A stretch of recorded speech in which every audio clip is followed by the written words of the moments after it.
En libertad, con Jano García. Cuentan las crónicas del 11 de marzo de 2004 que a las 7 horas y 37 minutos de la mañana, 3 bombas explotaron en el tren 21.431 en la vía número 2, dentro de la estación de Atocha. A las 7 horas y 38 minutos, 2 bombas explotaron en el tren 21.435 en la estación del Pozo. A la misma hora, una bomba explotó en el tren 21.713 en la estación de Santa Eugenia.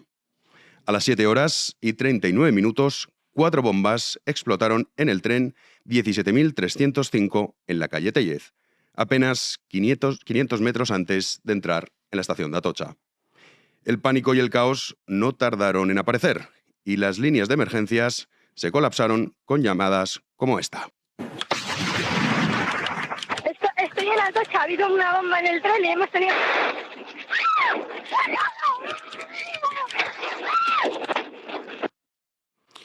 Al principio, los medios de comunicación hablaban del descarrilamiento de un tren, de un choque de trenes y de una explosión sin víctimas mortales. ¿Qué está ocurriendo en la capital? Centro de pantallas, buenos días. Hay que evitar la zona de Atocha en la medida de lo posible, por lo menos en los próximos minutos. Tengan mucha precaución porque está completamente tomada por peatones en la calzada. Vamos a intentar confirmar una noticia que hemos conocido ahora mismo, de última hora, que nos habla de una explosión que se ha producido en una estación ferroviaria en Atocha, en la estación de Atocha, en Madrid. A la actualidad de Madrid se suma una última hora. Iñaki, ¿qué sabemos? Sí, ha habido una explosión hace unos minutos en las vías del AVE. Al parecer no hay heridos, según las primeras impresiones, no hay heridos. Una explosión en el interior de un vagón que al parecer estaba vacío. Vamos a ver si conseguimos aclarar lo que está ocurriendo en Madrid a esta hora de la mañana, porque se están sucediendo bastantes explosiones. Dichas informaciones chocaban con el incesante sonido de las sirenas de los equipos de emergencia que no iban a dejar de sonar durante todo el día.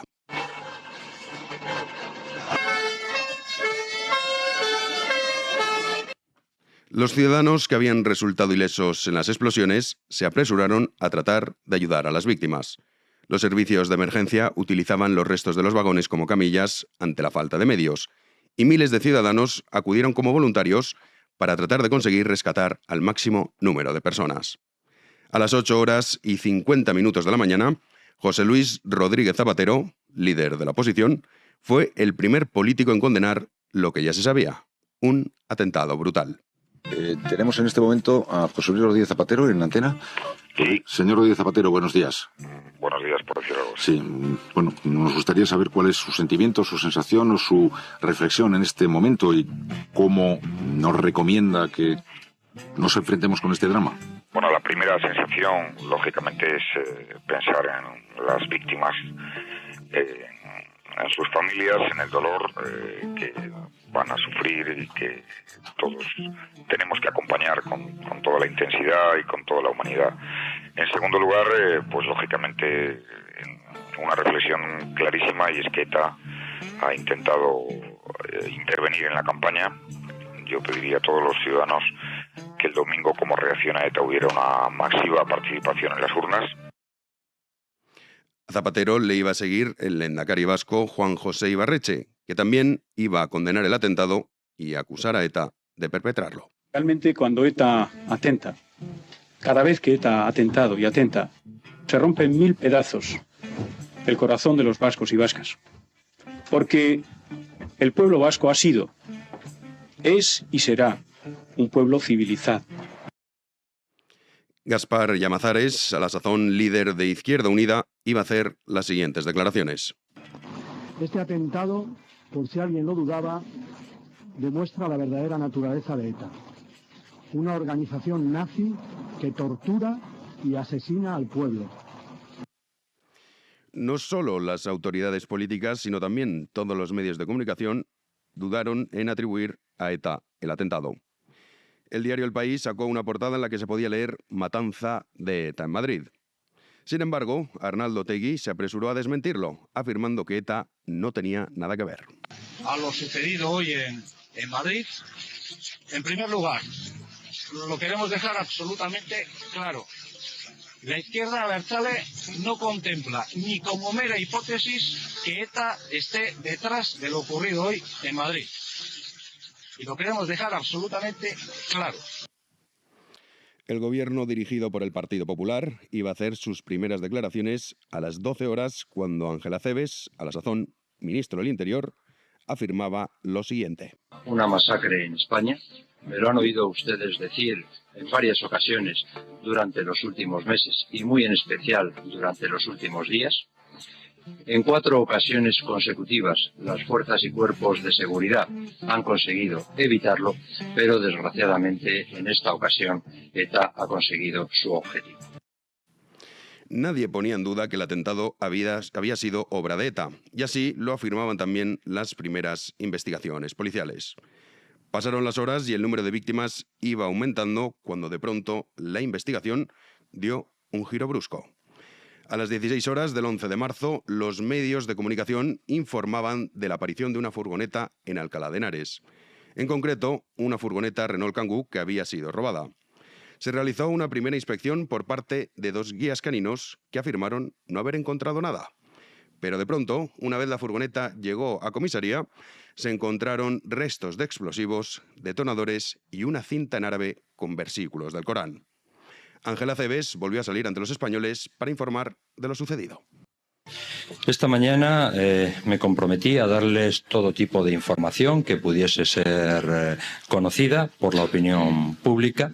Se ha localizado una furgoneta en Alcalá de Henares que había sido sustraída en Madrid el pasado día 28 de febrero y en el asiento delantero se han localizado 7 detonadores y también entre otras cintas se ha encontrado una en árabe que contiene versículos del Corán dedicados a la enseñanza. Esto ha hecho que acabe de dar instrucciones a las fuerzas y cuerpos de seguridad para que no descarten ninguna línea de investigación. Después de la comparecencia de Acebes, un periódico árabe editado en Londres publicaba una carta a la banda terrorista Abu Habs al-Masri en la que se atribuía los atentados. La credibilidad de la carta era nula, pero el relato ya había cambiado en España. Políticos del Partido Socialista Obrero Español y los medios de comunicación afines al PSOE comenzaban a insinuar que el atentado se debía a una respuesta a la participación de España en la guerra de Irak. La cadena SER iba a añadir más datos para la confusión al asegurar que fuentes de la lucha antiterrorista les había informado del hallazgo de un terrorista suicida entre las víctimas mortales. Fuentes de la lucha antiterrorista han apuntado a esta cadena de emisoras la posibilidad de que al menos un terrorista suicida se haya inmolado en uno de los trenes. Sin embargo, este dato servido por la cadena SER, que repetimos, recibe información de fuentes de la lucha antiterrorista, de 3 fuentes diferentes. Por cierto, sin embargo, como decimos, tanto el Ministerio del Interior como el portavoz del Gobierno han negado esta información, al menos por el momento. Las fuentes consultadas por la SER confirman que una persona llevaba 3 capas de ropa interior y estaba muy afeitada, una práctica habitual, muy habitual entre los comandos suicidas islámicos antes de inmolarse. Esta información iba a ser repetida en bucle durante toda la noche y la madrugada del 11 al 12 de marzo. Suficientemente confuso, porque aún nada se pueda descartar ante Radillos. Fuentes de la lucha antiterrorista insisten en que al menos una persona se ha inmolado en uno de los vagones del tren que llegaba a Atocha. Llevaba 3 capas de ropa interior y estaba muy afeitado, algo habitual en los comandos suicidas árabes que por creencias religiosas suelen realizar esta práctica antes de inmolarse.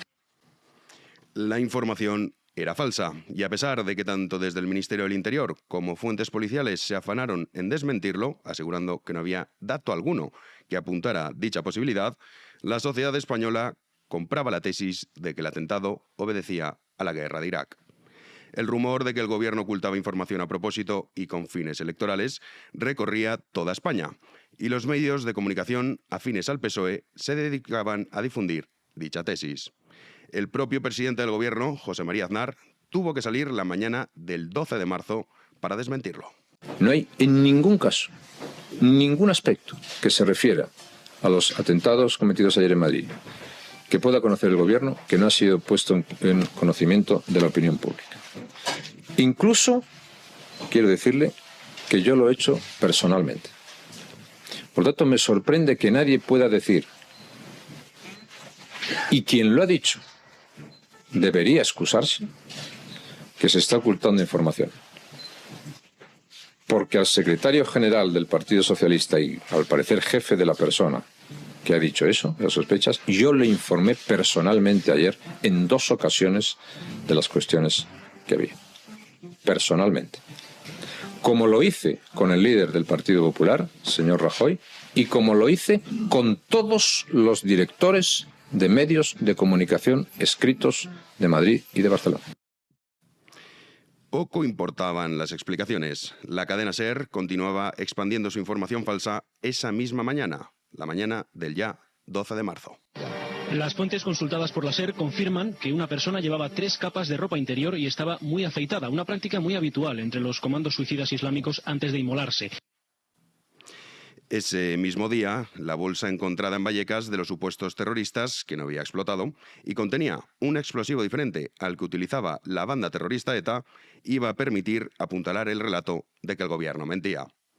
Ángel Acebes salió por tercera vez a informar a los españoles, pero el relato era imparable. Durante la noche ha aparecido una bolsa de deportes que contenía un explosivo, en concreto dinamita. La dinamita es goma 2. Esta dinamita estaba reforzada con metralla para multiplicar el efecto y también tenía detonador y un teléfono para actuar como temporizador. Posteriormente se conoció que ninguna víctima tenía metralla en su cuerpo. El gobierno convocó a todos los españoles a que se manifestaran un día después de la masacre en toda España en protesta por los atentados y bajo el lema "Con las víctimas, con la Constitución y por la derrota del terrorismo". El resultado de la convocatoria fue que casi 11,5 millones de españoles salieron a las calles para condenar los brutales atentados del 11M. Solo en Madrid, 2,300,000 personas llenaron las calles. Pero la unión dio paso a la confrontación cuando el Partido Socialista acusó abiertamente al gobierno de ocultar información y no querer decir quién había cometido el atentado antes de las elecciones convocadas para el 14 de marzo.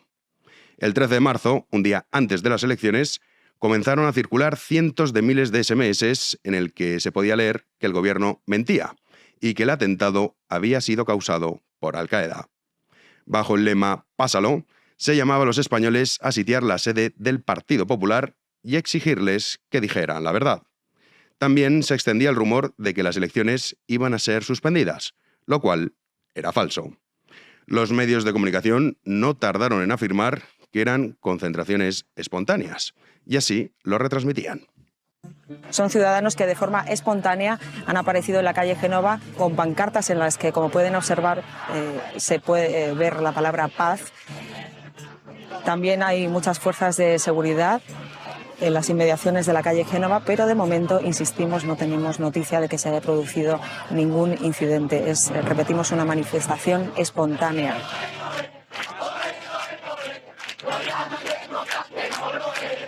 La noticia está en la calle. Siguen las manifestaciones contra el gobierno en Madrid, frente a la sede del Partido Popular. Javier Torres. Varios miles de gargantas corean lemas como "nosotros dijimos no a la guerra". Mañana se va a anotar a la hora de votar dimisión como la que suena ahora: mentirosos, que no somos idiotas. La voz del pueblo no es ilegal. La voz del pueblo no es ilegal. No queremos más guerra y no queremos al gobierno del PP. El 90% de los españoles dijimos no a la guerra y lo volvemos a repetir, y estas son las consecuencias.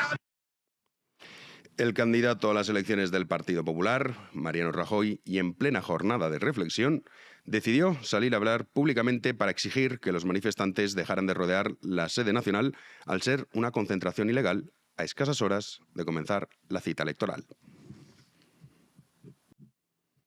Soy Mariano Rajoy, secretario general del Partido Popular y candidato a la presidencia del Gobierno. He acudido urgentemente a la sede nacional del Partido Popular porque se está produciendo en estos momentos una manifestación ilegal e ilegítima que rodea toda nuestra sede, imputando además graves delitos al Partido Popular. Comparezco ante la opinión pública para informar de estos hechos gravemente antidemocráticos. Pido desde aquí y exijo a los convocantes de esta manifestación ilegal que cesen en su actitud y concluya este antidemocrático acto de presión sobre las elecciones de mañana. Rubalcaba, que había estado alentando a los españoles a sitiar la sede del Partido Popular y acusaba al gobierno de mentir en relación a la autoría de los atentados, salió al paso para afirmar lo siguiente. Que comparezco por voluntad expresa del secretario general del Partido Socialista, José Luis Rodríguez Zapatero, que ha querido ajustarse escrupulosamente a las reglas del juego democrático en esta jornada de reflexión. Los ciudadanos españoles se merecen un gobierno que no les mienta. Un gobierno que les diga siempre la verdad. El Partido Socialista conocía las líneas de trabajo de las fuerzas y cuerpos de la seguridad del Estado. A pesar de ello, por sentido del Estado, por respeto a la memoria de las víctimas, hemos estado callados cuando desde el gobierno se hacían descalificaciones y afirmaciones que no siempre se han correspondido con la verdad. Nunca utilizaremos el terrorismo en la confrontación política. Hoy es el día de la reflexión. Mañana los españoles tenemos la ocasión, con nuestra participación en las elecciones generales, de homenajear a las víctimas y de reforzar una vez más nuestras convicciones comunes, la paz y la libertad. Los ciudadanos quieren conocer toda la verdad sobre los horribles sucesos acaecidos en Madrid en los últimos días. Y la verdad, toda la verdad se acabará sabiendo. Ese es nuestro compromiso con las víctimas.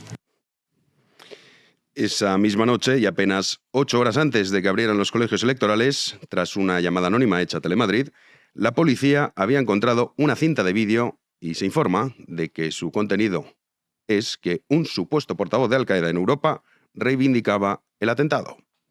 La maquinaria había funcionado y los españoles sacudían a las urnas a elegir a su nuevo gobierno con los cuerpos de las víctimas todavía calientes y bajo la creencia de acusaciones que, pasadas las elecciones, resultaron ser falsas. El resultado de la manipulación mediática fue la victoria electoral del Partido Socialista Obrero Español con Zapatero a la cabeza apenas 72 horas más tarde del brutal atentado.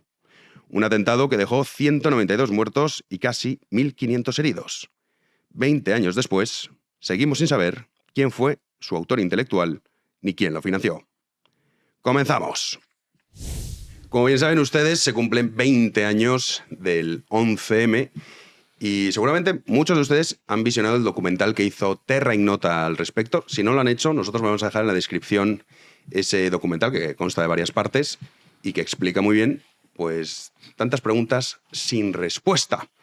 Para ello vamos a contar con Pepe. ¿Qué tal? ¿Cómo estás? Muy bien, Jano, muchísimas gracias por estar aquí. Javi, ¿qué tal? Pues encantado de estar aquí, como siempre que estamos contigo, Jano, gracias. Repetimos, ¿eh? El año pasado hicimos uno, estaba Ike, estaba Javi Ike y también tenemos a Raúl Pirata, ¿qué tal? Muy bien, como en brazos. Como en brazos. Estupendamente. Ya sabéis, hay muchos temas y más o menos estábamos hablando ahora un poco antes de, oye, ¿qué abordamos? Es que hay tantas cosas, yo creo que al final vamos a hablar de todo, pero sí que me gustaría empezar por el tema de la prescripción, que es una cosa que, bueno, se ha hablado mucho, oye, 20 años...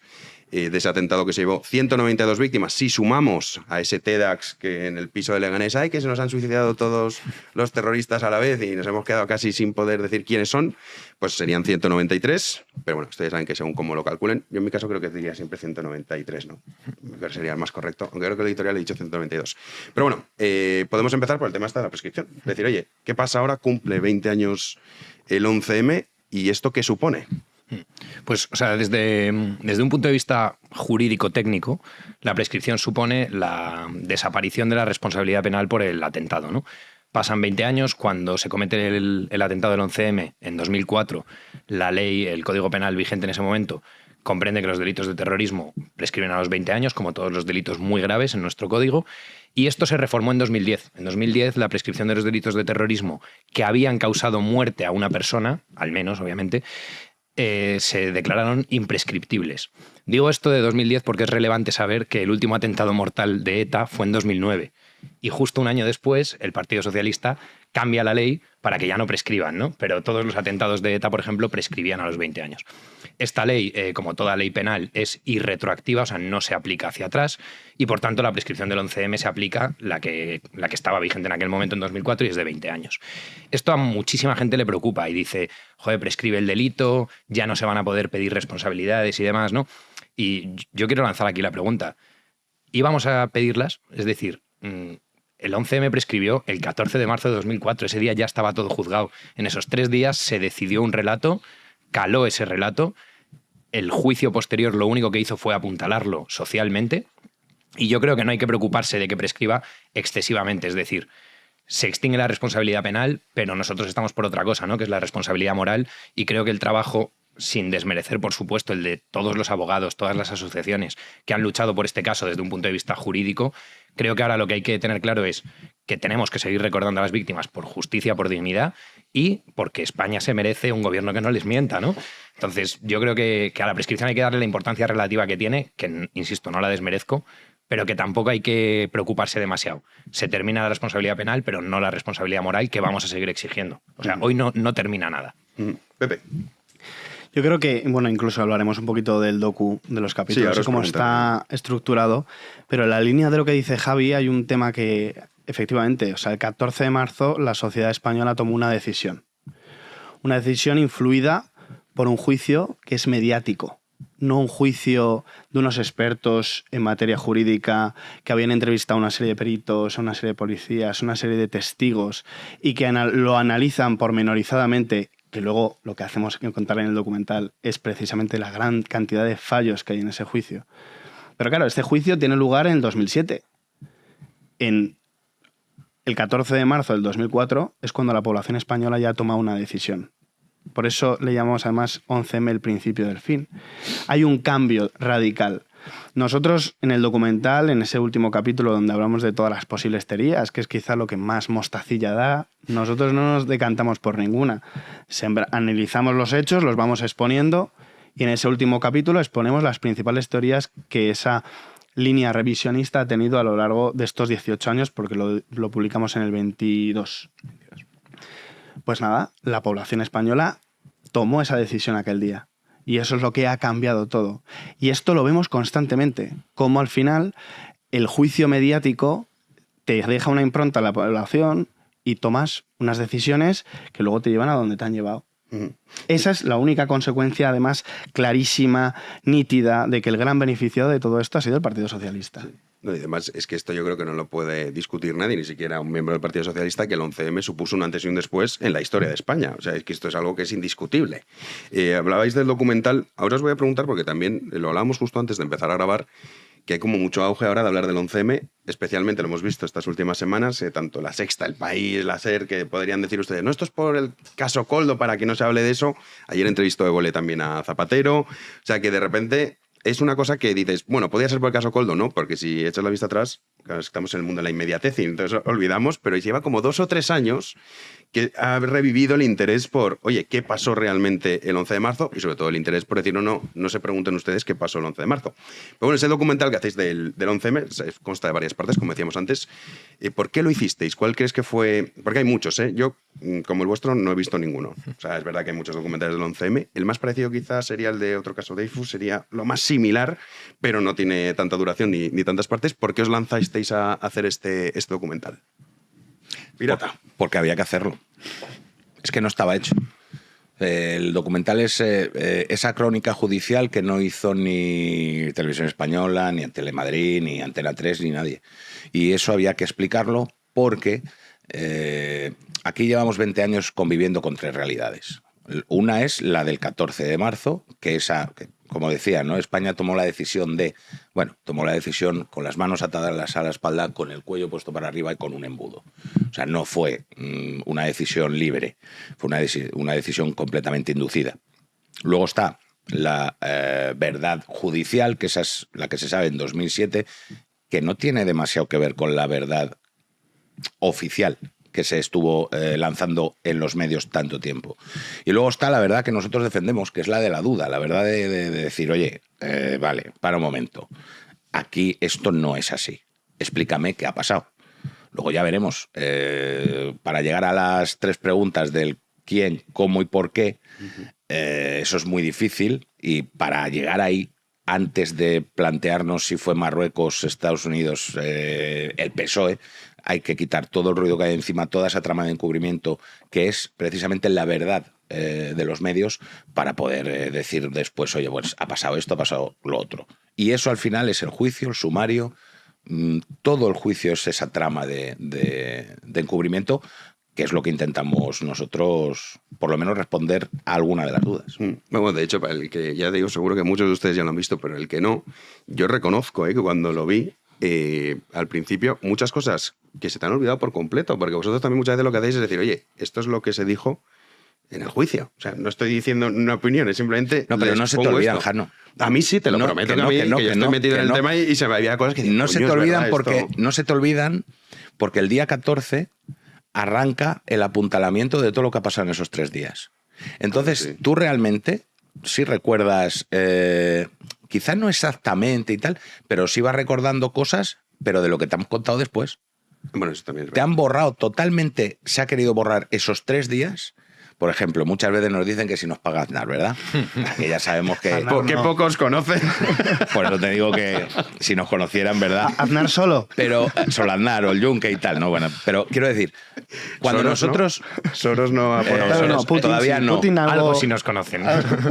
Cuando nosotros decimos que el Partido Popular no miente en esos 3 días, es que es la realidad. Sí, sí. Cuando tú ves todas las intervenciones de Acebes, claro que él coge y estira el chicle hacia ETA, evidente, porque están viendo que les comen la tostada. Pero realmente no mienten. Y alguien en su sano juicio puede pensar que en 3 días tú puedes descartar a ETA como autora de un atentado cuando llevamos 40 años de terrorismo etarra, cuando hacía 15 días prácticamente habían encontrado una furgoneta cargada hasta arriba de explosivos, con planos de cercanías de Madrid, con el corredor de Lenares en rotulador. ¿Cómo vas a poder descartarlo? Acebes hace lo que tiene que hacer, es más, Acebes dice demasiado. Acebes a lo mejor no tenía que haber contado tanto. Entonces, como eso está ahí, lo que quieren hacer ahora mismo es borrar esos 3 días. No quieren que tú veas esos 3 días. Ha salido una historia ahora en televisión española hablando de la entrevista fantasma de Bush. Esa entrevista se emitió. Y te llega luego Lorenzo Milá, es la posverdad, ¿no? Te dice Lorenzo Milá, no, porque es que esa no se emitió, no la quiso emitir Urdaci. Y Urdaci, que está en nuestro canal en una entrevista, nos dijo, si esa se emitió. O sea, ¿qué me está contando este hombre? Y hay recortes de periódicos, claro, reseñando esa entrevista con Bush. Es decir, hay recortes de periódicos del ABC, del Mundo, de aquellos días que dicen el presidente Bush dice en televisión española, pum, pum, pum. ¿Qué pasa? ¿Que esa gente del ABC y del Mundo vio una entrevista que no se emitió? ¿Cómo puede ser eso, no? Por eso tú te acuerdas de eso, porque te han estado machacando desde el 14 de marzo hasta hoy. No es que hayas perdido la memoria, no, es que esa es la verdad que se estuvo diciendo todo ese tiempo, y no lo es. Mira, de hecho, hablabas del caso de Ángel Acebes, el editorial ha empezado, pues bueno, relatando la parte más mediática, ¿no? De cómo esas 72 horas cambió todo por completo, y ese hay que recordar que uno de los puntos, ¿no? En lo que se sustenta, podemos decir, prácticamente todo, es en la bolsa esta encontrada en Vallecas de, ay, que mira, que nos ha llegado aquí en comisaría, ¿quién ha traído esto? ¿De dónde ha salido? No lo sé, pero aquí está justo lo que nos va a permitir saber la verdad. Esa bolsa encontrada en Vallecas de los supuestos terroristas que no había explotado y contenía un explosivo diferente al que utilizaba la banda terrorista ETA, iba a permitir apuntalar el relato de que el gobierno mentía. Pero hay que recordar que en esa mochila los explosivos contenían metralla y ni una sola víctima de los atentados tenía metralla en el interior. Es decir, ¿qué pasa? Que justo han dicho, no, mira, la que no va a explotar lo vamos a hacer con un explosivo distinto a la de todas las demás. Es que a partir de ahí se sustenta todo. Es que es muy, muy fuerte este asunto. Luego, además, añádele 2 curiosidades más a esa bolsa. Esa bolsa se encuentra entre los kilos de restos que se recogen tras las explosiones, y hace un periplo muy curioso, porque le llevan primero a la comisaría de Canillas, después la llevan al IFEMA, después la llevan como un montón de restos, y acaba en la comisaría de Puente Vallecas. Claro, acaba de tener un atentado brutal, tú llevas una bolsa con restos, a ninguno de los policías que ha pasado recogiendo esos restos, analizándolos, catalogándolos, esto tiene que ir a esta comisaría, esto tiene que ir a este sitio, esto al IFEMA, ¿no se le ocurrió abrirlo? Aparece en la comisaría de Vallecas, se abre y de repente se encuentra esos explosivos con esa metralla y además con ese teléfono móvil. Lo llevan a un parque, el Parque Azorín, donde intentan desactivarlo, y además ahí hacen unas supuestas fotos que luego el carrete desaparece. y no se sabe por qué se filtra una foto, de la única foto que hay, aparece la BBC en Estados Unidos. Sí, la ABC creo que fue, ¿no? La cadena ABC en Estados Unidos, que eso también es muy curioso. ABC. Que dices, oye, ¿cómo es posible que esto se filtre no en España, sino en un medio estadounidense? Claro, como para dotarle de mayor veracidad al asunto. O sea, llama un montón la atención esa prueba. Y luego está la Kangoo. Sí, bueno, si queréis nos metemos con lo de la Renault Kangoo. Antes de la Kangoo, Vale, hablamos vale. un poquito más de la mochila y del móvil, ¿te parece? Sí, ¿queréis que hable de la mochila del móvil? Sí, ese móvil, ¿qué pasa con ese móvil? Mirad, cuando veis el juicio hay que coger los testimonios como lo que son testimonios, y hay muchos que son de parte.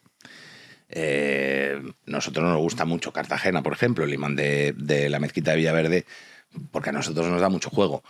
Nos da mucho juego Zugier, nos da mucho juego Trasorras, pero hay que entender quién es esta gente. O sea, Trasorras estaba acusado, le estaban pidiendo 43.000 años de cárcel, él tiene que intentar salvarse como sea. Pero de todos los testimonios, de todas las testificales, se pueden sacar conclusiones y tú, si lo ves con un espíritu crítico, puedes decir, bueno, pues esto seguro, casi seguro que me la está colando, pero a lo mejor hay aquí cosas que está diciendo que son verdad, además de que luego hay otras pruebas que refrendan esos testimonios. Hay uno en particular que a mí me parece que no se le puede poner ni una coma, que es el de Cáceres Vadillo. El testimonio de Cáceres Vadillo, que es el del jefe provincial de TEDAS de Madrid, él jura y perjura que esa mochila no estaba en los andenes, ni en la estación, ni en los trenes. Y no es un testimonio de parte, es un tío que sabe de esto, que es profesional de esto y que sabe cómo funciona esto. Y en aquellas primeras horas que se pensaba que era ETA siempre dejaba bombas trampa, siempre dejaba algún regalito para después cuando viniera la policía y las ambulancias y los médicos. Y están buscando mochilas y bolsas. Las están buscando. Rastrean 4 veces los trenes y no encuentran nada. Rastrean los andenes y no encuentran nada. Y esa bolsa aparece, nadie sabe por qué ni nadie sabe cómo, en Puente Vallecas. A partir de ahí, cuando tú ya llegas y profundizas más en el juicio, te das cuenta que la cadena de custodia que se considera probada es una cadena de custodia en la que cuando preguntan a quién ha transportado esas bolsas, les preguntan, ¿cuántas bolsas subió usted a la furgoneta? No lo sé. ¿Y cuántas bajó? No lo sé. ¿Estaban cerradas las bolsas? Algunas sí, otras no.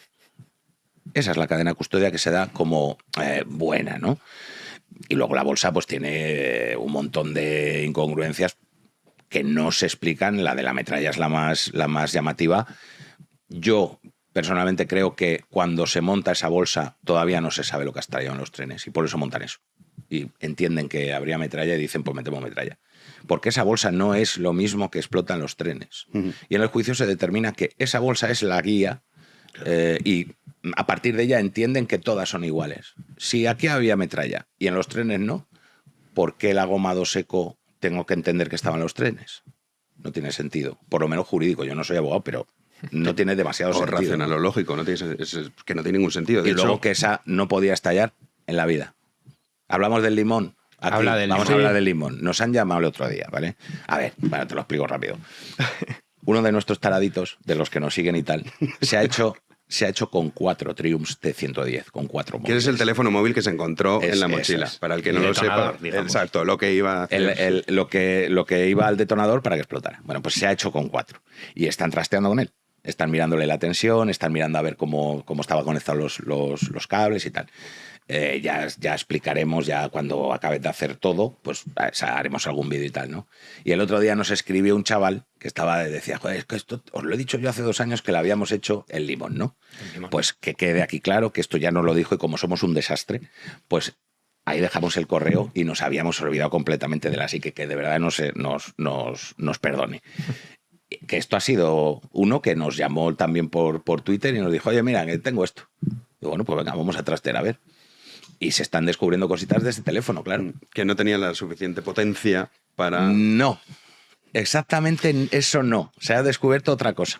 ¿Otra más? Pues ¿cuál? Sí. Porque esta sí que la sabía, pero la que me estás diciendo, dínoslo, pirata. No bueno, lo ha publicado él, ¿no? Sí. Vamos a ver, si está como... si el sumario está bien y la foto que sale en el sumario está bien, el motorcillo que es de arranque, el de la vibración del teléfono, tendría que estar así, ¿no? O sea, puesto bien. Bueno, pues estaba dando la vuelta.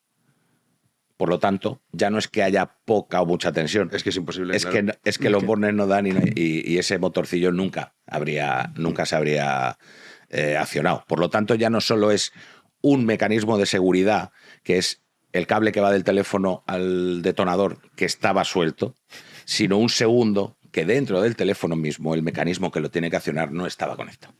Por lo tanto, en palabras del TEDx, el TEDx que manipula ese artefacto, él dice textualmente: no tiene sentido que alguien que ha montado una bomba así tan simple pero tan ingeniosa, no tiene sentido que cometa el error de no encintar los cables. Bueno, es que esto que decías, lo de la potencia también es una cosa que también se hicieron pruebas en su momento, porque hablando de la cadena ABC, que es la que, claro, que fíjate, me sale la configuración del mundo de hace 20 años, ¿eh? Es que ¿cómo es esto? Los más jóvenes dirán, ¿de qué están hablando? Porque no se acordarán. Pero se ven las imágenes, o sea, esto no es que digas, no, se ha dicho que hay. No, se publicó en exclusiva en la cadena ABC de Estados Unidos esa mochila bomba que no explotó, y también el teléfono móvil, que aparece el móvil Triumph que estábamos comentando, y la goma 2 que estaba reforzada con metralla, y aparece la metralla. Sí. Y dices, pero vamos a ver, ¿cómo va a ser esta la prueba en la que sustentas todo cuando, insisto, ni una sola víctima contenía metralla en su cuerpo? O sea, es una cosa que dices, ¿cómo a partir de ahí conspiranoico? No, oiga, o sea, es claro. Que esto, repito, que están las fotos, no es que una cosa que haya dicho uno, no, tenía metralla y no lo puedes comprobar. Lo puedes comprobar, pero a partir de ahí es cuando, bueno, Azugam empieza en esa línea debido a esto. Claro, es que esto además es lo que abre la línea de Zugam justo en ese día 11 de marzo, cuando ya de repente, y además un marroquí tenía un locutorio, perdón. Sí.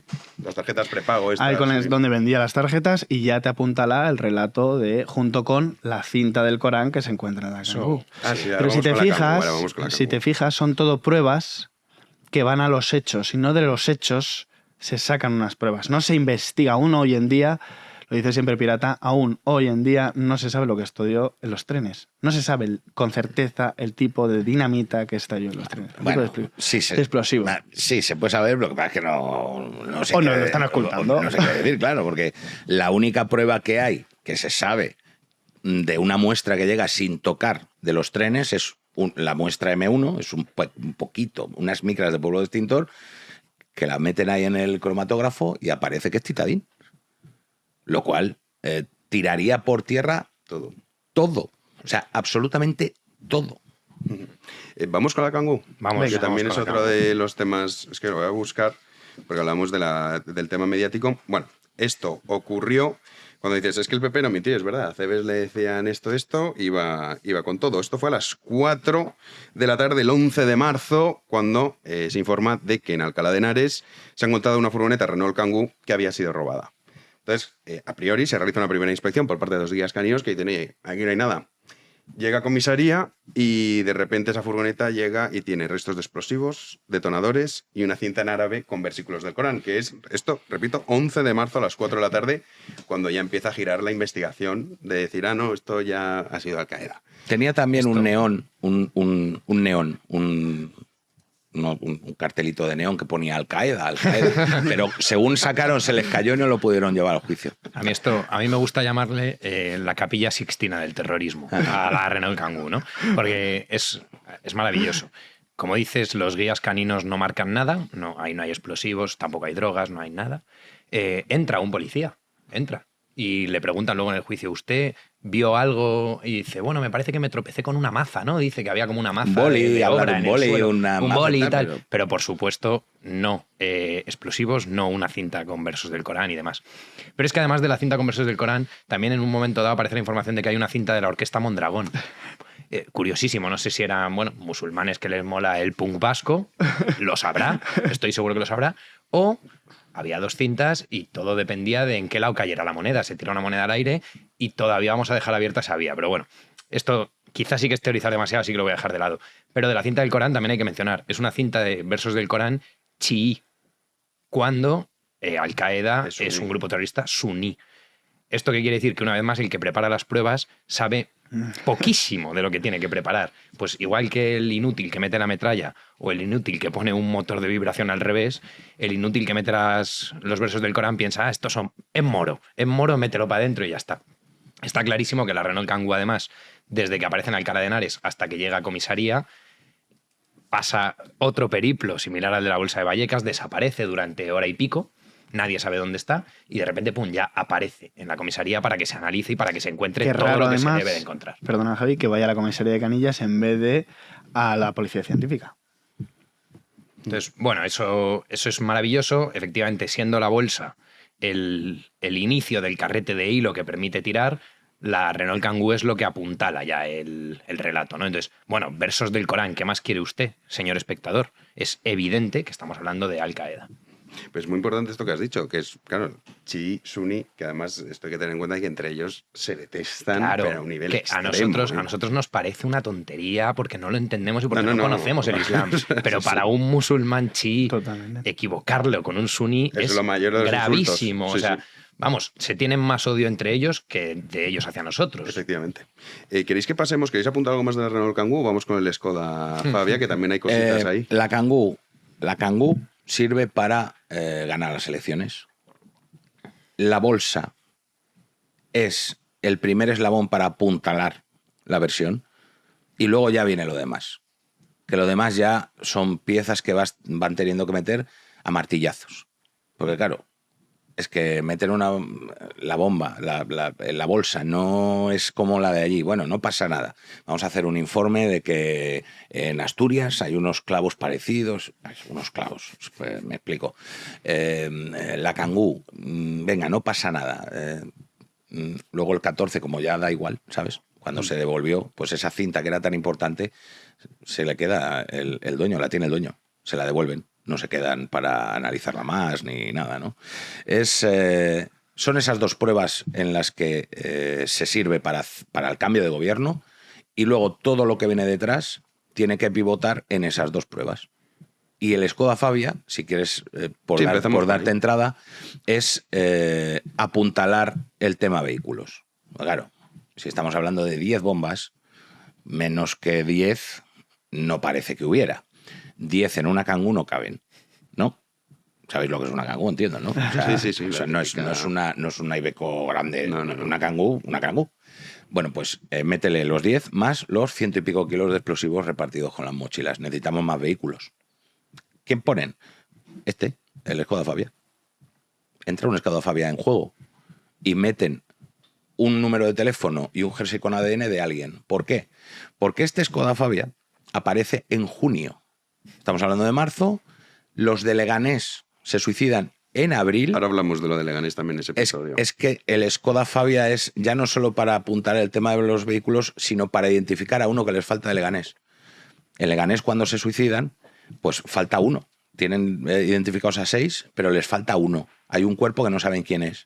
Y dicen, pues mira, pues Aleke Malamari, que es un tío conocido, que es un tío... es muy posible que tuviera algún tipo de colaboración con el CNI. Y como necesitaban también más, además de más vehículos, necesitaban más gente, más detenidos, porque esto era un atentado de una escala enorme, entonces no valían 5 o 6. Dijeron, bueno, pues metemos a Aleke Malamari y ya está. Ese coche en el juicio se demuestra que no estaba en el sitio el día de los atentados, estaba en otra calle lejos de allí. Se le ponen varias multas. Ese coche no estaba allí registrado, no estaba allí porque se registran un montón de matrículas. Y cuando llega el momento del juicio, el juez Bermúdez ve que le han colocado eso. Lo ve, porque él no acepta. En la sentencia dice algo así como: no aceptamos la tesis de que los terroristas se movieran en estos vehículos. Por lo tanto, él ya está viendo que le han colocado el Skoda Fabia. No lo está aceptando como prueba, pero lo que viene dentro del Skoda sí. Es decir, ese número de teléfono y esa chaquetilla, ese jersey con ADN, eso sí lo utilizan y dicen, este es Aleke Malamari. Resulta que luego el teléfono solo vale para el nombre porque ADN no se le hace, y cuando se reconoce a Aleke Malamari, lo que cogen es un trocito de cabeza así, que es lo que queda, y le dicen a la forense, le enseñan la foto del perfil policial y le dicen, ¿esto de aquí puede ser este? Así, dice, sí. Aleke Malamari. Es que fuerte. O sea, a partir del Skoda Fabia, además, como ha dicho Pirata, es la prueba que sirve para ir encausando al resto del equipo, ¿no? Ya tenemos, a través de la goma 2 que se encuentra en la mochila y en la Kangoo, la trama de las zorras que vincula a Yamal Amidán, el chino, líder de la célula de Leganés, con Rafa Zugier entre medias. Todos eran confidentes de la policía. Tras Sorras informaba. Rafa Zugier informaba. Se sabía el piso de Morata de Tajuña que había comprado Yamal Amidán desde hacía antes de que estallase todo el tema del 11M. Claro, la escodafobia te permite recoger a la Maric como prueba posteriori. Pero sí que es cierto que el piso de Leganés, cuando hablamos de ese carpetazo en el documental, es que es el cierre perfecto. Tú tienes una serie de personas que, claro, te llama la atención que después del mayor atentado que haya habido en España y en Europa, se reúnan en un piso. Incluso el propio Yamal Amidán había estado en Morata de Tajuña tranquilamente con sus cabras, había comprado cabras y estaba el tío viviendo a cuerpo de rey después de hacer el mayor atentado de la historia de Europa, ¿no? Claro, no te cabe. El perfil de todos los 7 que se inmolaron. Claro, tú has puesto unas bombas en unos trenes, pero luego decides inmolarte en un momento en el que ves que los geos están intentando entrar por tu puerta. En vez de liarte a tiros como un mujahidín, o se deciden inmolar. Bueno, pues ahí está el Yamal Amidán y el resto de compinches que se reúnen en ese sitio. Un piso encontrado de manera totalmente random, podemos decir, porque lo encuentra el comisario García Castaño entre una lista kilométrica de números de teléfono que empieza a investigar posibles números de teléfono que tienen alguna vinculación con los terroristas. Hay uno que le suena. O sea, tú estás investigando el asunto y de repente, ostras, oye, tienes que tener una memoria matemática brutal. Ni Sherlock Holmes. Vale. Encuentras ese número de teléfono, pertenece a un número de teléfono de ese piso que era una inmobiliaria que había alquilado ese inmueble a unos marroquíes. Ahí es cuando se activa todo, en abril, estamos hablando del 4 de abril, todo un dispositivo policial con geos, llegan los bomberos, las ambulancias, todo allí. A las 11 de la mañana están ahí unas cuantas horas, vacían a todos los vecinos, claro. O sea, estos tíos saben perfectamente, no se dieron cuenta de que les estaban rodeando.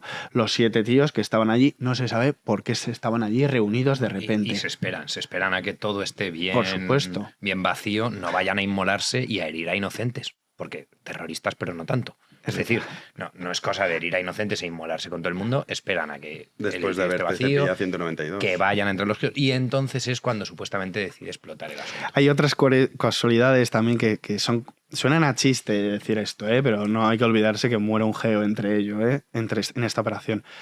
Y que estamos hablando de una cosa seria, pero otras coincidencias como que hay uno de los 7 que decide, bueno, el 8º hombre decide bajar la basura. Claro, unos tíos bastante cívicos, sale del piso, se encuentra el percal y sale corriendo. Pero es que sale tan corriendo que le llaman Bouchard el Gamo, alias el Gamo, dada la rapidez con la que consiguió salir de España en alerta 5, que estaríamos. Le pillaron en el 2005 el Belgrado a este hombre. Pues gracias a que se fue, no es el cierre perfecto. Porque el cierre perfecto hubiera sido como se esperaría o como se podría esperar para luego poder hacer lo que hicieron en la sentencia, que fue a 7 tíos que no han tenido juicio, declararles culpables de algo, de lo que sea. En este caso de ser el comando ejecutor, el comando que pone las bombas en los trenes. ¿Qué es lo que nos enseña, qué es lo que nos da Bouchard el Gamo? Que el único que se escapa y el único de esos 7, que eran 8, que tiene juicio, no le pueden condenar por poner bombas en el 11M. Se le meten 10, 12 años, me parece, por colaboración. Por pertenencia a banda armada, a banda terrorista, pero no se le puede condenar como autor material. Entonces la pregunta es clara. Si el chino... Bueno, el chino no. El chino no. Pero los hermanos Olacha, si hubieran tenido juicio, ¿se les podría haber condenado? No. Y a los otros 2. Y al tunecino. O sea, que ahí había 7. Y a la Mari. Pues la Mari no aparece hasta que aparece el Skoda. En ningún lado está la Mari. Hasta que aparece el Skoda. Si hubieran tenido juicio, ¿podrían haberles condenado? Yo estoy seguro que a todos, imposible. También, perdón, abundando en Leganés. Es que es muy importante ese episodio, porque claro, es donde dicen, no, es que mira, ahí estaban todos y se nos han muerto todos a la vez y fíjate que ya lo importante es como lo importante de ese piso, Javi, es cómo se encuentra, y dos, el piso de al lado y ya lo cuentas tú. No, que esa te gusta a ti, joder. No, tú, es que claro, es curioso cómo se encuentra el piso, qué tiene al lado y por qué están allí. Es decir, da la casualidad que se reúnen, el comando ejecutor o lo que quieren que sea el comando ejecutor, se reúnen en un piso. Casualmente el piso de al lado es un piso en el que vive un antiguo policía nacional que tiene un montón de documentación. Cuando vuela el piso, en el suelo se encuentran papeles con documentación sobre ETA, terrorismo, etc. Y entonces la gente dice, ¿esto qué es? Y resulta que es que al lado vive un policía nacional que tenía toda esa documentación en su casa. Bueno, esto yo cuento aquí una cosa que es pública porque ha sucedido en uno de nuestros encuentros y está grabado y subido en YouTube. Un policía levanta la mano en uno de nuestros actos y dice, ese piso puedo decir, con conocimiento de causa, que es un piso marcado. Y entonces le preguntamos, ¿cómo que un piso marcado? Dice, sí, bueno, policía, Guardia Civil, CNI, tenemos pisos que se llaman pisos marcados donde o son de la policía y se utilizan para reuniones confidentes y tal, o son pisos que nosotros controlamos, sabemos que allí hay intercambios de drogas o planificación de atentados, lo que sea, y nosotros tenemos echado el ojo. Entonces, yo no puedo decir, porque no puedo, que el policía que vivía al lado tuviera un estetoscopio, no como los médicos, y estuviera todo el día escuchando como en la vida de los otros. Pues yo no puedo decir que eso fuera así, pero no deja de destacar. Entonces, lo que había al lado es esto, el cómo se encuentra. Bueno, Pepe ha hablado de ese listado de teléfonos y entonces, ya digo, una persona con una memoria fotográfica espectacular. Pero es que ese listado, Javi, sabemos que no es una página o dos. No, o sea, es una lista de 900 números. No. Cuando llega Castaño y dice, él lo relata así, porque es que son tan chuscos. Sabes que García Castaño es el socio de Villarejo. Vale. Pues cuando llega y lo cuenta, dice, no, estaba sin hacer nada y me fui a comisaría para hacer algo. Yo tenía que hacer algo. Y me llevaron a una habitación grande, un tipo aula de colegio, y estaba todo el perímetro del aula rodeado de montañas de metro y pico de papeles. Y en el centro había una mesa también con montañas de papeles. Imaginaros todo ese mare magnum de papeles, y aparece uno de esos papeles y aparece el teléfono que él se acuerda de una operación de 2001. Porque hay un teléfono que difiere en 7 dígitos, se dice, ¿no? No, en 7 números. En 7 números. Imagínate, acaba en 91, pues esta acaba en 98. En 98. O sea, es el mismo número, salvo la última cifra que difiere en 8 números correlativos. Pero es que ni siquiera era del terrorista, era de su mujer. Y dice, esto, voy a ver qué pasa aquí. Esto me suena. Y empecé a tirar del hilo, y es cuando dice que llega a la inmobiliaria que ha alquilado el piso a unos moros. Pero además, perdón, esa es la primera explicación de cómo se encuentra el piso. Pero luego también se habla de que hubo un tiroteo, Zarza Quemada, ¿no? Que es la estación de tren que hay al lado del piso de Leganés. Y entonces también, en un momento dado, como esto de los números suena demasiado a peli, se dice que no, es que en las inmediaciones hubo un tiroteo y entonces también, bueno, pues fuimos ahí a la zona a fichar si podía ser. Como si hubiera tiroteos en estaciones de tren todos los días, 15 días después del mayor atentado terrorista de la historia de Europa. Entonces, primero te cuentan lo del número de teléfono, luego te cuentan lo de tal. Entonces, realmente el piso nadie sabe cómo se encontró. Lo que sí que sabemos, o quiero creer que la persona que me dijo esto lo dijo de verdad, que era un piso marcado, que al lado vivía un policía nacional que precisamente estaba en temas de antiterrorismo, que se reúnen allí mágicamente, insisto, 15 días después de cometer los mayores atentados de la historia de Europa, se reúnen allí todo el comando. Y además hay uno de ellos que no va, y que dice, a mí me presionaron para que yo fuera. Y me presionó la policía para que yo fuera a ese piso ese día. Y yo me negué y dije que yo no quería saber nada de esto y que yo ahí no pintaba nada y tal. Pero parece claro que se les reunió con algún tipo de objetivo. Y el objetivo también parece claro que es dar el carpetazo, y la prueba, como ya ha dicho Raúl, es Buchar el Gamo, que siendo el único que se salva, a la vez es el único al que no se le puede imputar un delito de asesinato en este caso. Aunque no hubiéramos tenido la inmensa suerte de entrevistar a Juan Luis y que ¿Quién es Juan Luis? Porque tú hablas de Juan Luis, claro, el hombre que levantó la mano y dijo, que eso es un piso franco. Ese es policía científica, es el hombre que hace las fotos, el hombre al que le ordenan haga las fotos de la bolsa de Vallecas. y al que no le dejan hacer las fotos de la bolsa de Vallecas y al que le quitan después el carrete. O sea, ese es Juan Luis. Y luego, claro, como policía científica tuvo que ir a Leganés por el tema de, pues para desescombrar todo, pues para recoger pruebas. Nos contó la odisea que fue aquello, ¿no? Pero es que aunque no nos hubiera contado esto Juan Luis, que a todo el mundo más o menos le huele, tenemos el testimonio que decía Javi del imán Cartagena. Por mucho que quieran decir que ese piso se encuentra después de la bomba que se pone en el AVE, otra bomba completamente diferente a las demás. Aquí no hay teléfono, hay una bolsa del Lidl con el explosivo y 100 metros de cable. O bien se habían quedado sin teléfonos, o bien no tenían o bien no sabían cómo montarlos. A lo mejor es que los teléfonos los había montado otro en una empresa que se llama Aymantes, ¿cómo es? Aymantes SL, me parece. Luego hablamos si quieres de Calaje. Pero aunque no estuviera Juan Luis, el relato se cae porque Cartagena, y esto sí que es cierto, le van a buscar el día anterior a Almería. Y le dicen, ven, que tienes que venir. Cartagena es un confidente de la policía y lo que pretenden es que entre en la casa para que vea a ver quién está ahí y tal. Y le están diciendo, no, tú entra. ¿Por qué? Interpretación totalmente personal nuestra, pues porque este tío sabe mogollón de cosas y igual hay que asegurarse de que no hable. Como dijo uno de los policías que estuvo reunido con él, que dijo textualmente, como hable este morito le hemos cagado.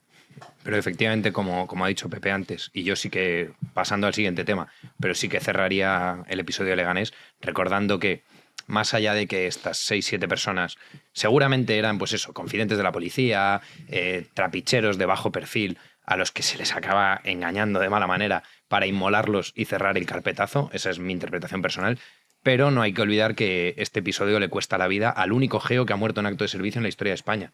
A Francisco Javier Torronteras le cuesta la vida. Entonces, yo no sé si esto fue un carpetazo o no, es, insisto, mi interpretación sobre el tema, pero me vais a perdonar el exabrupto, al bastardo que organizó ese carpetazo, que sepa, que lleve en su conciencia que no se cargó a 6 moritos, que se cargó a 6 moritos y al único geo que ha muerto en acto de servicio. De hecho, para cerrar, si queréis, este capítulo del piso de Leganés, hay que tener en cuenta que a los suicidas de Leganés no se les practicó la autopsia. Que, bueno, esto es una cosa también muy particular.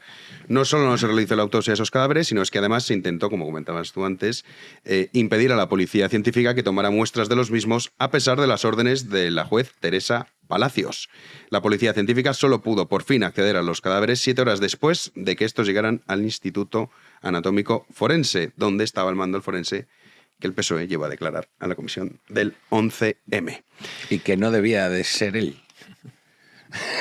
Bueno, pero bueno, eso no lo contamos nosotros tampoco, lo cuenta Carmen Baladía, que era la directora del Instituto Anatómico Forense por aquel entonces, y explica lo de la metralla, explica cómo a la 1 de la mañana, más o menos, después de que se entera de que están diciendo ya lo de los terroristas suicidas, explica ella cómo dice, no, aquí no hay ningún suicida. Y es la que dice también que no hay metralla en ninguno de los cuerpos del 11M que ha habido en IFEMA. Por lo tanto, que las bombas, si en los cuerpos no hay metralla, en las bombas no hay metralla. Ya está. Es así de sencillo, ¿no? Referente a todo esto, al final de lo que estabas diciendo de... Se me ha ido el hilo, perdón. Lo de Leganés. Estamos las autopsias. las autopsias de Leganés. Sería importante, yo creo que esto para mí no es muy relevante, porque ya estamos viendo cómo va. ¿Es muy importante que estuvieran muertos antes o después? O sea, ¿es realmente importante que los mataran en Morata, Tajuña y los llevaran en el maletero allí y los explotaran? ¿Es relevante? No. Yo creo que no. Sí, no tampoco. O sea, lo que es el fondo del asunto no va a variar. No varía demasiado. Lo que interesa saber es si esta gente están metidas o no. Yo no tengo tan claro como Javi que no estuviera alguno metido. O sea, yo creo que el chino sí que pudo poner bombas. Podría tener un perfil radical porque había estado vinculado a la operación Datil, había tenido viajes a Marruecos, se sabía. Y luego sí que posiblemente en esos viajes a Marruecos había tenido algún proceso de radicalización. El tunecino también es muy posible. Conste que Javi, no vamos a entrar en teorías, porque además hay muchas cosas más interesantes y reales que tocar, pero conste que Javi no piensa que no esté metidos, pienso que hubo un montón de gente metida, pero que de ahí a decir que es el cerebro, no, creo que se aprovechó a mucha gente que se tenía fichada, marcada, etcétera, para hacer determinados trabajos que acabaron llevando a esto, pero digamos que eran piezas, no, eran peones, no reinas. No, totalmente. ¿Sabes? Luego cada pero una que de eso las es solo teorías... por limpiar el nombre de Javi. Luego, si queréis para acabar, intentamos hacer la cuadratura del círculo. Bueno, vale. Y luego tenemos que hablar de Rafa Pérez. Rafa Pérez. Rafa Pérez, macho. Rafa Pérez no sé. Bueno, no, aunque Gavilán sea, vamos a hablar entonces 63, de la ¿no? jueza Crocillán. No, vale, ¿no quieres? ¿Por qué no quieres? ¿No quieres hablar de Rafa Pérez? No hablamos de Rafa Pérez.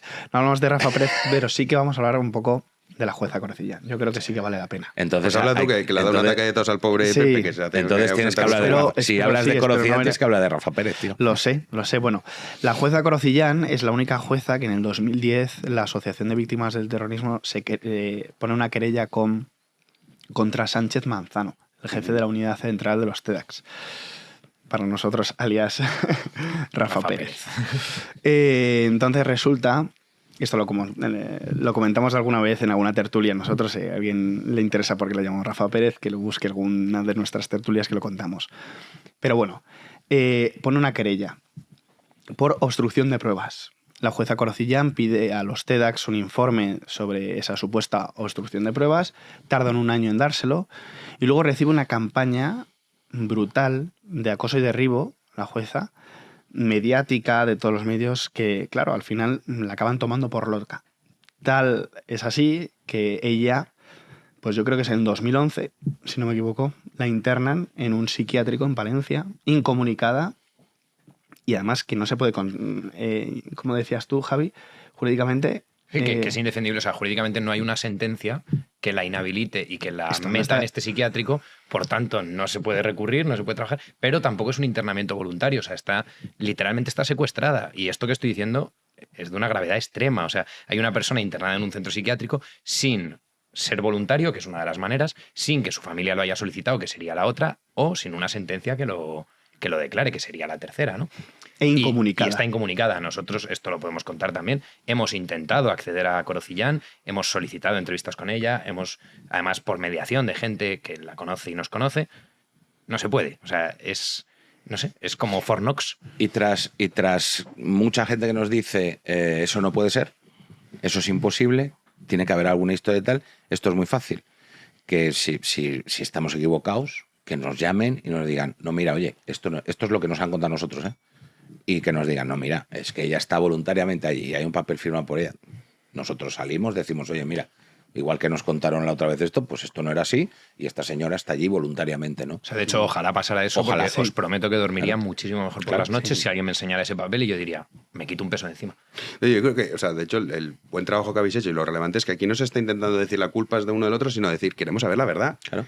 Nos da igual quién sea, o sea, nos da igual quién lo haya hecho, lo que queremos es saber la verdad. Te voy a decir más, Jano. O sea, yo al menos ya ni siquiera aspiro a queremos saber la verdad. Queremos que sepáis que es mentira. O sea, yo lo único que pido ya es que España sepa que es mentira lo que se contó y que los que mintieron tienen nombres y apellidos. Luego ya, un paso más. Ojalá algún día sepamos la verdad. Y luego ya, ojalá vamos a elevar el cubo. Cuando se sepa la verdad, los culpables paguen. Pero eso ya me parece, vamos. Sí, que es imposible, ¿no? Eso es como ir al cielo, ¿sabes? Pero yo solo pido lo primero, que es que la gente sepa que es mentira. Y que el que tenga alguna duda cuando nos escucha, yo entiendo que cuando empezamos a hablar de la bolsa, la metralla, no sé qué, la gente se puede perder. Sí, es complicado seguirlo. Es complicado. Y también es muy fácil decir, ya estáis diciendo que es ETA. Es que es muy fácil, porque llevamos 20 años así. Que piensen un poquito más. Sí, yo estoy convencido que ETA no fue, de hecho. Nosotros diría, vamos, entendemos que eso seguro que no. Si hay algún tipo de participación es muy tangencial. Es lo que yo creo, ¿no? Pero sería en todo caso opiniones, ¿no? de las que vertimos de vez en cuando. Lo que quiero decir es que antes de catalogarnos, ya no solo a nosotros, a cualquiera que dude de bebelejías, de conspiranoico y de tal, por favor que piense que lo que estamos pidiendo, lo que estamos haciendo es algo tan normal y lógico como preguntar quién destruyó los trenes, quién ordenó destruir los trenes. Claro que esto es otro tema, que se ordena O sea, automáticamente conforme ocurre el atentado, esto hay que desguazarlo y dices, pero ¿cómo vas a desguazar la prueba del crimen? Pero es que no solo es una cosa que no ha pasado nunca. O sea, es que no solo es eso, Jano, joder, es que se recogen un montón de toneladas de restos y de pruebas que luego nadie sabe dónde están. Por lo tanto, la destrucción de los trenes que te pueden llegar en un momento dado y decir, pues mira, la confusión del momento. No, pero... Sí, bueno, por poner algo. Bueno, vale, pues la confusión del momento, había que reanudar el tráfico ferroviario, no teníamos sitio, vale, venga, correcto. Recojo 90 toneladas de muestras que están tasadas y me las llevo a una nave. Leches, ¿dónde están? Claro. ¿Cuánto están? ¿Cuánto llega de esas 90 toneladas? Es que cuando se va a hacer el peritaje de explosivos, es que esta también es de... En 2007, cuando se celebra el juicio, no se sabía todavía qué había explotado en los trenes. Y durante todos esos 3 años, toda la prensa y toda la manipulación era gomado seco, gomado seco, gomado seco. ¿Por qué? Pues porque en la mochila, en la bolsa de Vallecas había gomado seco, en Leganés se encuentra gomado seco, la bomba del AVE a la altura de Mocejón es gomado seco, pero lo que explota en los trenes no se sabe. ¿Por qué? Porque nuestro amigo Rafa Pérez, alias Sánchez Manzano, jefe de TEDAS, lo que decide es que se queda él con todas las pruebas y en lugar de llevarlas al laboratorio de la científica, que en aquella época era el más avanzado de Europa, se lo lleva al suyo, al de la central de TEDx, que tiene una señora y que tiene un cromatógrafo de gases. Ya está. Con ese equipo no se puede determinar la marca del explosivo, cuando en aquel momento era tan importante saber si era titadín o era gomado seco, porque nos pusieron en la disyuntiva falsa también. Sí, de que si era una cosa era Al-Qaeda y si no era ETA. Pues no, hemos estado casi 4 años, gomado seco y vale ya. Es verdad, ¿eso quién lo dijo, lo de gomado seco? Gloria Sánchez, la fiscal del... Es verdad. Pero vale, es que José Zaragoza, José Zaragoza se atreve a decir en el juicio, en sus conclusiones, que qué más da el explosivo que haya explotado en los trenes. Le estás metiendo 43.000 años a un tío de cárcel porque ha vendido gomado seco. Es que si en los trenes se ha explotado titadín, a Trasorras no le puedes meter 43.000 años porque ha vendido gomado seco. Y que toda la trama de toda esta gente se mantiene en torno a la gomado seco. Claro. Hay un detalle que no hemos contado antes de la Kangoo, que también es interesante, que tiene que ver con nuestro amigo Rafa Pérez, que es el de la metenomina. Esto es una sustancia que se utiliza en los tipos de explosivo de carácter militar. Entonces, los restos de gomado seco que se encuentran junto con los detonadores en la Kangoo se llevan a analizar. Y la muestra para Tron que presenta Manzano es de un explosivo para cotejarlo, ¿no?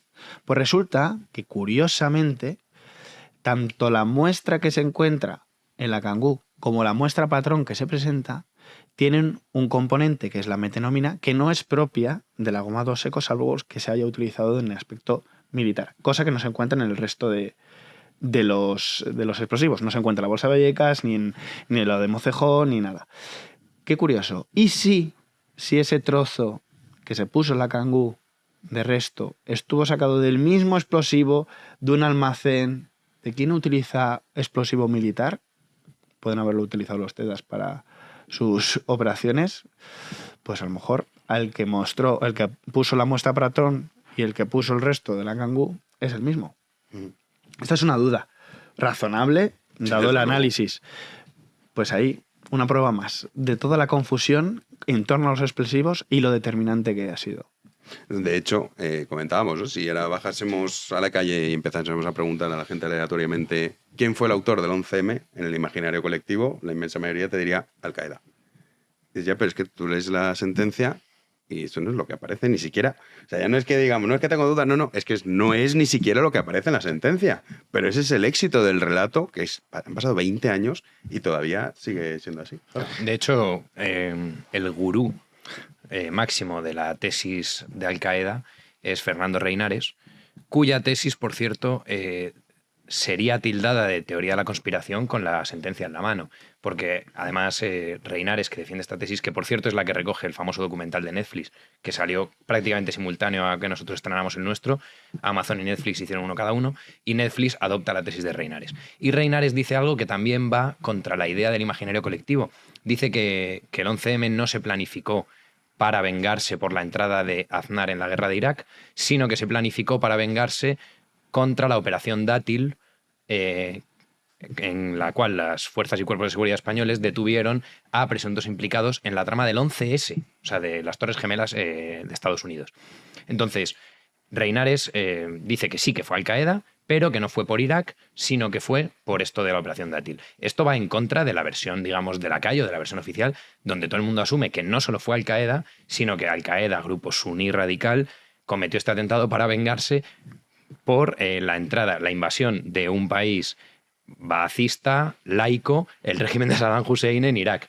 Pero, una vez más, como todos son moros, en España cuela esa idea, pero, o sea, la idea per se es ridícula, ¿no?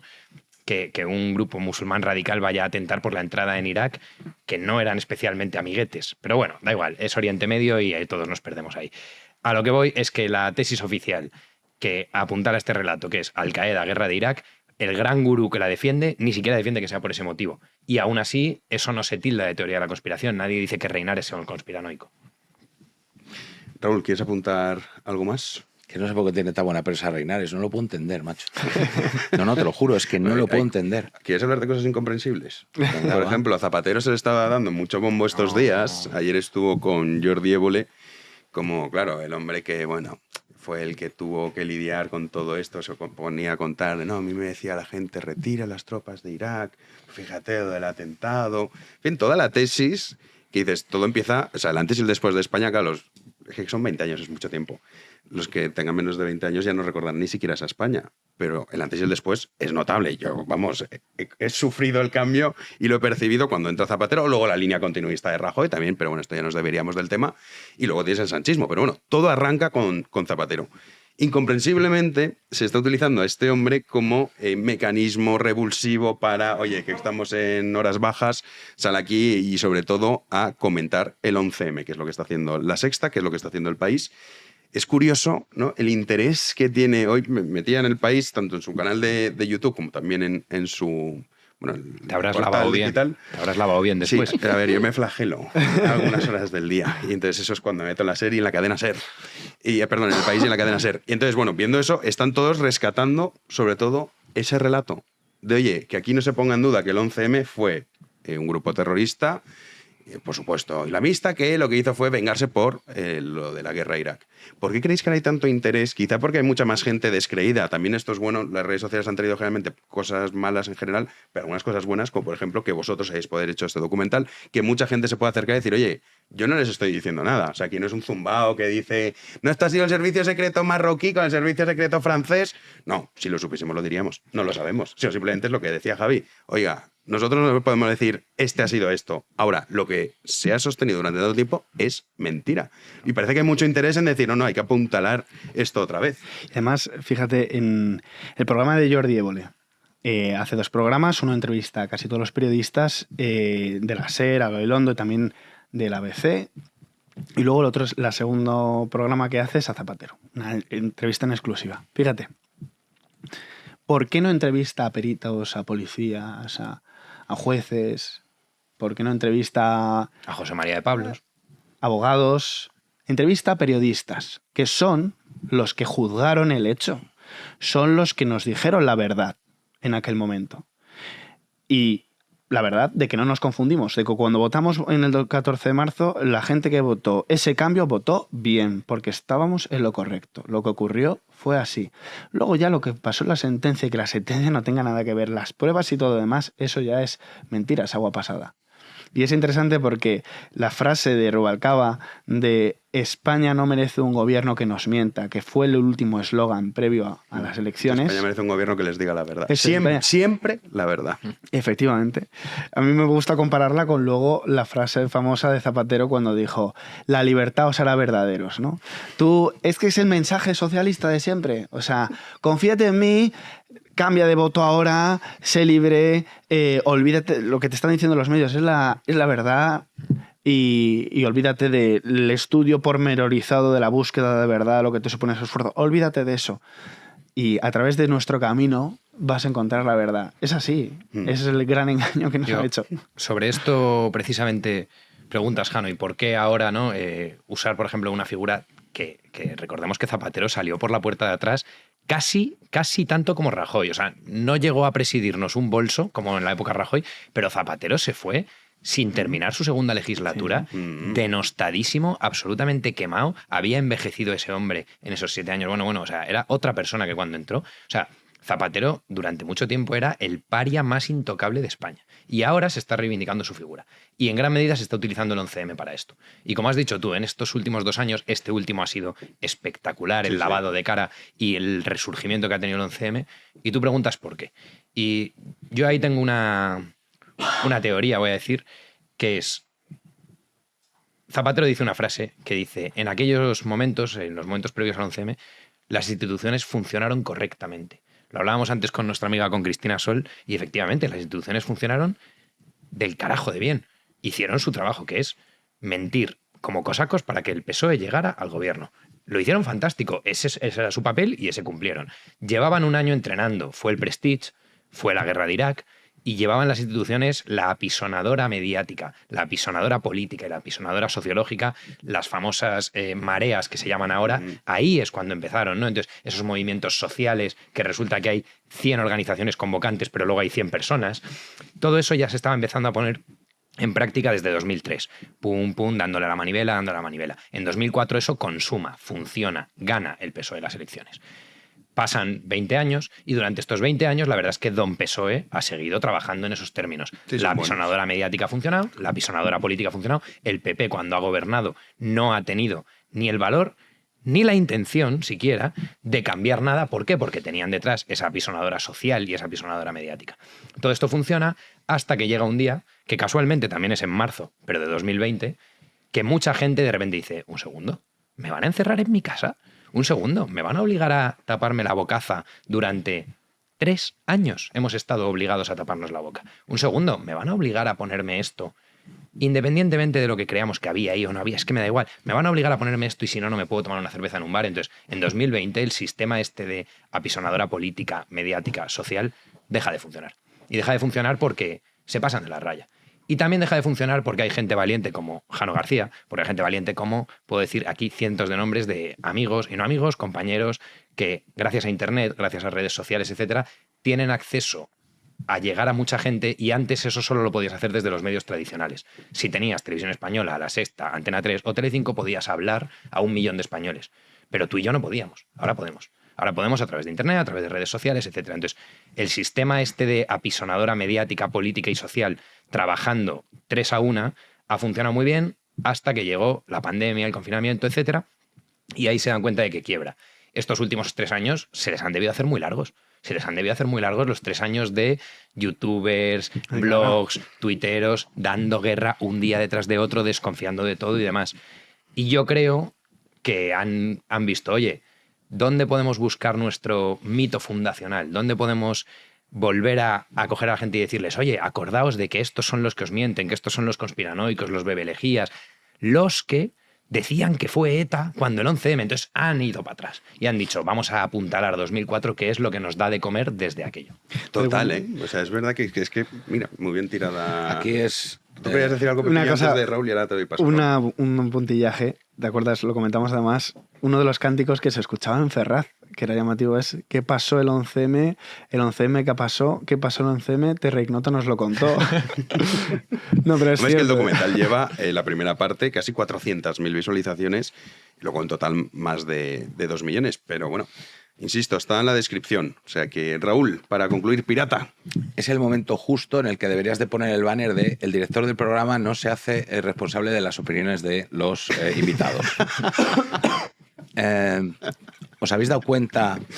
No, esto no viene de ahora, lo de Zapatero no viene de ahora. ¿Os habéis dado cuenta cómo cuando hay elecciones él viene y con su sonrisita dice...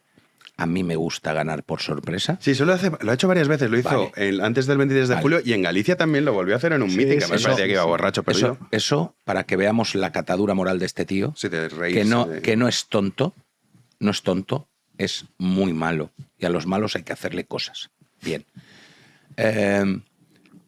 Esto no es nuevo, esto no se monta para... Toda esta reacción, a mí me ha sorprendido, ¿eh?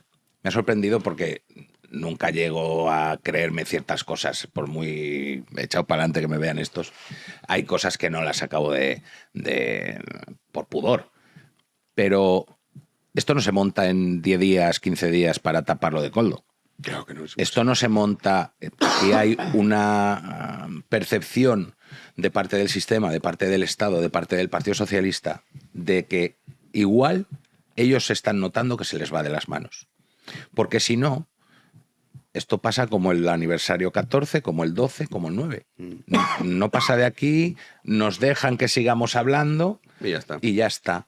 Pero esta vez, ¿qué ha pasado? A mí me sorprende.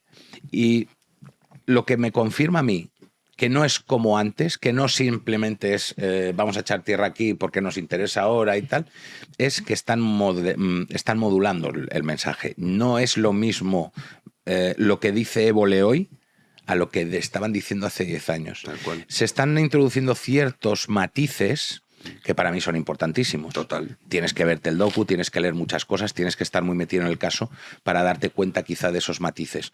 Pero los matices son fundamentales. El que hablabais de Reinares es brutal. Políticamente hablando, hay un abismo entre que haya sido Ahmed Azizi en venganza por Irak o Ahmed Azizi en venganza a Garzón por Dátil. El abismo es brutal.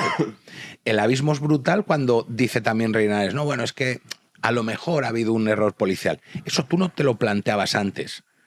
Porque a todos los policías que han dicho sí, buena, se les ha ascendido. Y va todo en esa línea. Hasta el mismo Évole te pone un tuit el otro día diciendo, el PP fue prudente. ¿Por qué? Pues porque entiendo que habrá muchísima gente que nos haya visto nuestro documental y haya visto que el primero que pone en duda que es ETA no es nadie más que Zapatero, es el que sale a las 8 menos 10 de decir, ¿ha sido ETA? El primero que salió fue él. Ha sido ETA. Primero sale Ibarretxe, después él, después Pascual Maragall, después Llamazares. Sale un montón de gente. La SER está machacando hasta las 6 y pico de la tarde diciendo tenemos las fotos de los 3 terroristas etarras. Antena 3 saca un cartel con 7 fotos de etarras. Claro, si estás con que el PP mintió porque nadie se creía que era ETA y te viene Terra Ignota 6 matados y te dicen, hombre, es que mira lo que ha dicho Zapatero, mira tal, ellos tienen que modular de alguna manera. Porque ya no interesa decir, es que ETA, interesa hacerlo como lo están haciendo. Y también la clave que decía Javi, ¿no? Que ahora hoy en día cualquiera se puede poner delante de una cámara y decir, oye, vamos con todo y vamos a contar aquí cómo fueron los hechos. Antes no. Antes el monopolio de la información, que es justo lo que pasaba hace 20 años, la tenían unos pocos. Entonces, pues sí, podías contar este relato porque luego las contradicciones, ¿quién las iba a ver? Hay que decir en honor a la verdad que sí que hubo periodistas, que sí que, ya me acuerdo de la Luis del Pino, me acuerdo de Libertad Digital en general, del Mundo cuando estaba Pedro J, cuando no era el Pedro J de ahora, que este hombre, ¿qué le ha pasado? Y por supuesto, perdón, y también todos esos periodistas nosotros nos hemos nutrido de su trabajo, de su gran trabajo. Sí, me consta además que vosotros siempre lo... Y hay que reconocérselo expresamente. O sea, nosotros no somos mesías, ni hemos venido a descubrir nada. O sea, no hacemos más que, como decía, yo creo que me parece que esta frase es... Bueno, es que no voy a saber decir... Continuar con el pero no, subirnos a hombros de gigantes. O sea, vamos a hombros de gigantes y sin esos gigantes y además gente que en el momento que dio esta batalla era mucho más peligroso que ahora darla. O sea, hablar del 11M ahora no te granjea los problemas que le granjeó, por ejemplo, como has dicho tú, a Luis del Pino en 2007. Sí, igual, el propio Pedro J. Ramírez o a Federico Jiménez de los Santos, que fue Libertad Digital, el Grupo en General Libertad Digital, trabajó con Luis del Pino también a la cabeza, pues todo este asunto. Y es verdad que fue una época en la que no era tan sencillo, aunque quizá yo ahora no diría que es tan sencillo, aunque es cierto que con el paso de los años la perspectiva también de la gente cambia, ¿no? Estamos hablando de hace 20 años de este salvaje atentado, que no sabemos a día de hoy quién fue su autor intelectual o quién es, ni quién lo financió, lo cual es llamativo. Bueno, os voy a despedir ya. Gracias, Raúl Pirata. Un placer que hayáis estado aquí, porque tú y yo no habíamos estado juntos en un programa. O sea, nos conocíamos personalmente, pero juntos hemos hecho cosas que no se pueden decir todavía, pero... no, aquí no. Cosas audiovisuales. O sea, no, o no. Sí, sabe. Bueno, venga, vale, sí. Audiovisuales. Es verdad. Bueno, lo comentaremos cuando llegue el momento. O con esas cosas audiovisuales también. Pepe, mil gracias. Muchas gracias. Yo no te puedo asegurar que nadie ha venido al CNI a envenenarte la taza antes. ¿Cuál es el ataque de tos que te ha dado? En Casa Mata el otro día estuvo. La policía. La policía vino a Casamata. ¿Por qué? Porque estábamos hablando del 11. Porque estábamos hablando del No es 11. una broma. A las 8:30 de la tarde. Vinieron por un aviso por ruido a las 8:30 de la tarde y pararon la charla porque había mucho ruido en una charla con un micrófono, pasándonoslo entre nosotros. Teníamos un micro para 4 personas, nos lo pasábamos para ir hablando y ya en el turno de preguntas, bueno, salieron 2 personajes extraños que habían venido a la tertulia. Salieron antes de que terminara, es verdad que eran personajes bastante extraños, y según salieron ellos, pasaron 3 minutos, vino una patrulla de municipales, oye, aquí hay mucho ruido, no sé qué, nos pararon la charla, miraron los micrófonos, hicieron fotos, no sé qué, no sé cuántos, y se fueron, levantaron acta, no pusieron sanción, en principio no va a haber problema, pero consiguieron su objetivo, que fue que la charla se disolvió. Qué fuerte. Sí, 2 días antes a mí me cogen estaba hablando del 11, me corre un tío, que pues de esto que quedamos muchas veces, ¿no? Con gente que viene a informar, no sé, a contarnos cosas. Y aparece la policía municipal y nos dice que le habíamos robado el móvil a una señora, que había una señora con la geolocalización de su iPhone que le teníamos nosotros. Y allí nos tuvieron 1 hora, cacheados y todo, pues a ver si habíamos robado el móvil y... Bueno, mañana volvéis a Casamata, ¿no? Mañana volvemos a Casamata. A las 7:30. 7:30. Quedan 5 entradas. Antes de entrar aquí lo he mirado y quedan 5 entradas, así que... Bueno, pues a ver pero si bueno, a lo mejor hay tercera fecha, ¿no? Me escuchen los casamatos. Bueno, Javi, tú y yo sí que hemos coincidido, o sea que un placer como siempre. Contigo estoy como en casa, ya lo sabes. Igualmente. Y ustedes, dejamos en la descripción de este especial ese documental que consta de varias partes, pero que de verdad que es muy recomendable. Los más jovencitos que no vivieron toda esta historia, para que sepan lo que supuso, y los más viejos del lugar para recordar muchas cosas que dices, coño, esto fue así, es verdad, anda, yo de esto no me acordaba, o incluso lo desconocía. Así que no se pierdan ese documental, El principio del fin, de Terra Ignota. Mil gracias, chicos, por habernos acompañado en este especial 11M, y nosotros regresamos mañana ya con nuestra, digamos, programación habitual a las 9 de la noche en Big One Media, en Libertad. Muchísimas gracias por estar ahí. Gracias.